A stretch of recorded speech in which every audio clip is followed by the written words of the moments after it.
भगवान के मन में जब कीड़ा की इच्छा प्रकट हुई तो भगवान ने आज अपनी बांसुरी को बजाया।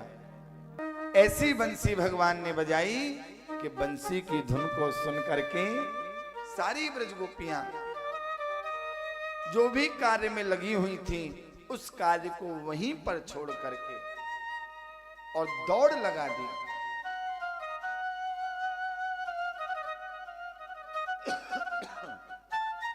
जब भगवान ने बांसुरी बजाई तो एक सखी अपने आंख में काजल लगा रही थी। एक ही आंख में काजल लगा, दूसरी आंख में काजल लगाना भूल गई और दौड़ लगा करके भगवान की बंसी को सुन करके भागने लगी। दूसरी ब्रजगोपी अपने पति को भोजन करा रही थी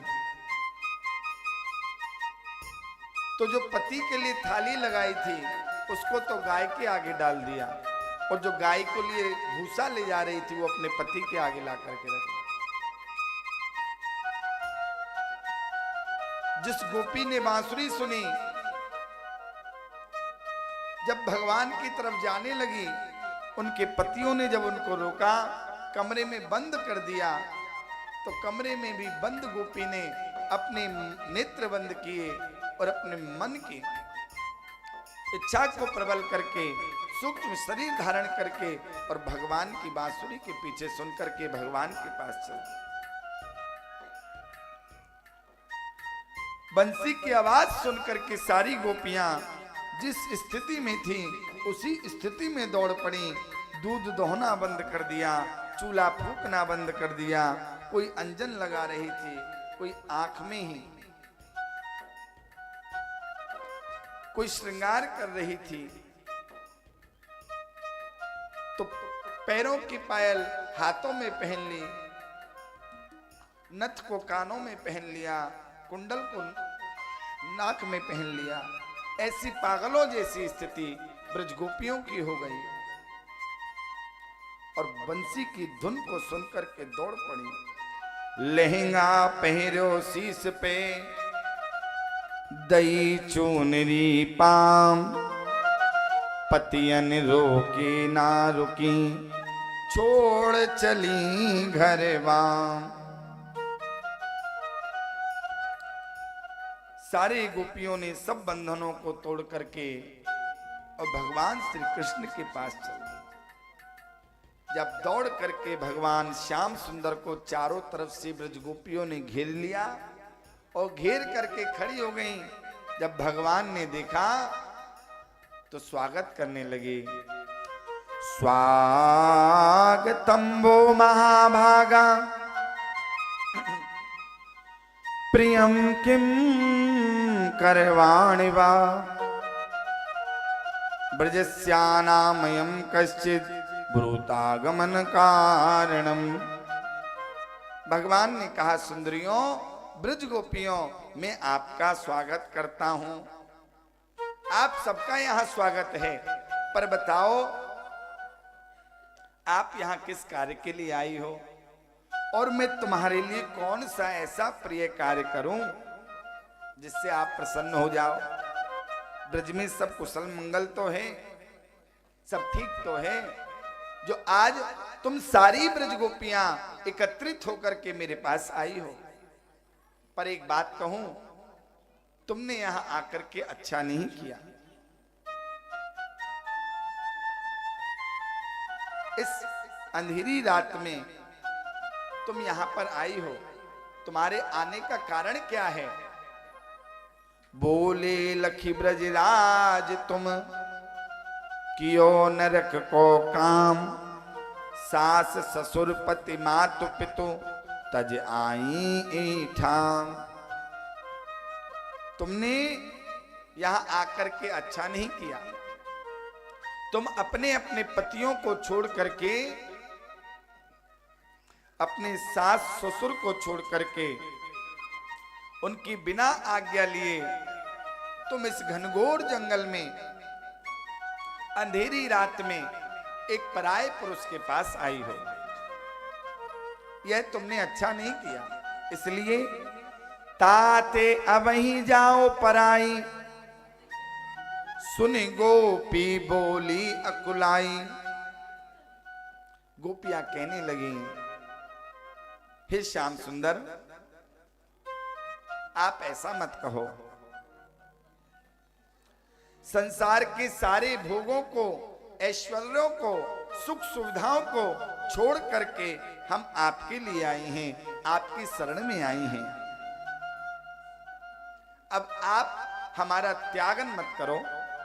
कृष्ण बोले, गोपी, तुमने यहां आकर के अपने पतिव्रत धर्म को नष्ट किया है।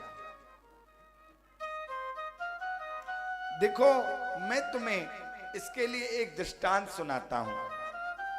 गोपियां बोली, कहो। प्रेम से बोले, जोर से। भगवान बोले, प्रेम से बोले, जोर से। भगवान बोले, ब्रज गोपियों सुनो। एक पतिव्रता स्त्री अपने आंगन में बैठ करके चावल बीन रही थी और उसका 1 वर्ष का बालक आंगन में खेल रहा था। घुटमन घुटमन में ही खेल रहा था। कुछ समय बाद उसका पति आया और आकर के अपनी पत्नी की गोद में सिर रख करके सो गया। जब सिर रख करके सो गया, आंगन में उसका बालक खेल रहा था। पास में एक अग्नि कुंड जल रहा था जिसमें आग जल रही थी। अब वह बालक उस आंगन में खेलता खेलता उस अग्नि कुंड के पास जाने लगा। जब अग्नि कुंड के पास जाने लगा, अब जो वह पतिव्रता स्त्री थी, उसका पति तभी उसकी गोद में सोया था। अब यदि वह अपने पति को जगाती है तो उसका पतिव्रत धर्म नष्ट होता है, और यदि पति को जगा करके अपने बालक की रक्षा नहीं करती तो उसका बालक अग्नि में गिर जाएगा। तो अब वह क्या करे? लेकिन उसने अपने पतिव्रत धर्म को नष्ट नहीं होने दिया। उसने अपने पति को नहीं जगाया और देखते ही देखते उसकी आंखों के आगे वह बालक खेलते खेलते उस अग्नि कुंड में गिर गया। 1 घंटे बाद जब उसके पति की नींद खुली तो वह दौड़ करके अग्नि कुंड के पास गई। और ब्रज गोपियों, जब उसने जाकर के अग्नि कुंड में देखा तो वह बालक इस प्रकार उस अग्नि कुंड में खेल रहा था जैसे मानो चंदन की गाड़ी कीच में खेल रहा हो। यानी उस पतिव्रता स्त्री के पतिव्रत धर्म में इतनी शक्ति थी कि उसके आगे अग्नि भी नतमस्तक हो गई। उसके बालक को कोई हानि नहीं पहुंचा सकी। इसलिए तुमने यहां पर आकर के अपना पतिव्रत धर्म नष्ट किया है। तुमने यह ठीक नहीं किया। भगवान श्री कृष्ण से इस दृष्टांत को सुनकर के ब्रज गोपियां बोली, प्रभु श्याम सुंदर, जैसा कि आपने कथा सुनाई, आपकी संगत करते करते हमें भी 2 4 6 कथा आ गई हैं। प्रेम से बोले, आप कहो तो हम भी एक कथा सुना दें। भगवान बोले, तुम भी सुनाओ, तुम क्यों हटो, तुम भी बोलो। तो ब्रज गोपियां बोली, प्यारे श्याम सुंदर सुनो। एक पतिव्रता स्त्री थी, अपने पति की बहुत सेवा किया करती थी। यहां तक कि इतनी सेवा करती थी कि पति को नहलाना, वस्त्र पहनाना, खिलाना, पूजा करना, आरती करना, और उसके बाद में अपनी पति की सेवा करके ही कुछ खाती थी। जल भी तब तक नहीं पीती थी। एक दिन उसका पति आया और बोला, देवी मुझे किसी कारणवश परदेश के लिए जाना है, और मैं 6 माह बाद लौट करके आऊंगा। जब उसने सुना तो हाथ जोड़ करके बोली, स्वामी यदि आप 6 महीने के लिए बाहर जा रहे हैं तो मेरा तो नियम है, मैं आपकी पूजा किए बिना, आपको भोजन कराए बिना भोजन भी नहीं करती, जल भी नहीं पीती, फिर मैं आपके बिना कैसे रहूंगी, मैं तो मर ही जाऊंगी। उसने कहा तू चिंता क्यों करती है, मैं अपना प्रतिरूप बना करके तुमको दे दूंगा, तुम उसकी पूजा किया करना। अब तो उसने ऐसा ही किया, एक अपनी मिट्टी की प्रतिमा बनाई और वह अपनी पत्नी को दे करके प्रदेश के लिए चला गया। अब तो उसकी पत्नी उसी मिट्टी की मूर्ति की पूजा करती, उसको खिलाती पिलाती सुलाती, फिर अपना खाती पीती। लेकिन एक दिन क्या हुआ कि वह जिस समय अपनी पति की पूजा कर रही थी, उसी समय उसका वास्तविक पति द्वार पर आ गया और द्वार खटखटाने लगा, देवी द्वार खोलो। तो अब आप यह बताइए कि वह क्या करे, क्योंकि वह उस समय अपने दिए हुए पति के द्वारा जो मूर्ति उसको मिली थी उसको पति मान करके उसकी पूजा कर रही थी। अब वह क्या करे, उसी मिट्टी की मूर्ति की पूजा करती रहे, या जो द्वार पे उसका पति आया है, जो वास्तविक उसका पति है, उसके लिए जाकर के द्वार खोले। आप बताओ।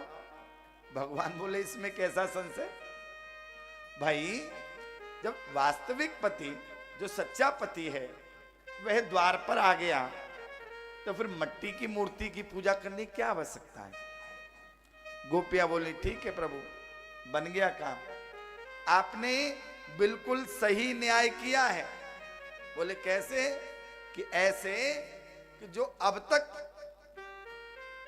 जिन पतियों की आप कह रहे हो वे सब हमारे मिट्टी के पति थे, जिनकी हम पूजा कर रही थी, क्योंकि हम सबके सच्चे पति तो केवल आप ही हैं, आप ही हमारे पति हैं। पितुमात सायक स्वामी सखा, तुम ही एक नाथ हमारे हो, जिनके कछु और आधार नहीं, तिनके तुम ही रखवारे हो। आप ही हो, हमारा और कोई नहीं है।